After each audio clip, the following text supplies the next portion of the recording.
আমি ভাত খাইতেছি যেমন ভাই, আমি পানি খাইতেছি, আমি ভাই ওয়াশরুমে যাইতেছি যেমন ভাই, আমার কাছে ভাই ড্রাগস নেওয়াটা ওইরকমই ছিল। It's a part of my life. আচ্ছা তাহলে এখন মানে আমার কোন কাছে পরিস্থিতিতে হ্যাঁ, আমার কাছে ভাই তখন ভাই জিনিসটা আমার কাছে মানে এরকমই মনে হইত। আচ্ছা তুমি কি মনে করে যে ৮ বছর ধরে খাইতেছো কি মনে করে? ভাই এইটা কারণ কি ভাই, আমার মনে হয় মালাই ছেঁকা দিছে। কিভাবে?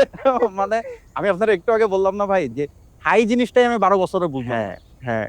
তো আমার কাছে ভাই লাস্টের দিকে মনে হইছে যে ভাই এক হচ্ছে ভাই মানে বাসায় তো ভাই আব্বা তো বকা দিতই। আব্বা বকা দিত, আম্মা বকা দিত। আম বাসায় ভাই ইস্যু হইতো। যদিও ভাই আমি ওইগুলা নিয়ে বদার্ড ছিলাম না ভাই, বিরক্ত লাগতো। হুম, আমার মানে বোনে আমার সাথে করতো না। মানে আমি ভাই এগুলা নিয়ে যে আমি কনসার্ন ছিলাম ব্যাপারটা এমন না যে হুম। অনেকে আছে না ফ্যামিলিতে এই হইছে, ওই হইছে, বাবা এই করতেছে, আমি এটা দেখে আবেগে মইরা যাইতেছি। হ্যাঁ, আমি ঐরকম না ভাই। আচ্ছা। আমার ক্ষেত্রে ওই জিনিসটা হয় না। আমার ক্ষেত্রে ভাই বিরক্ত লাগতো। শালা এই ঘোড়ার ডিমের জন্য আমি এত বকা শুনবো।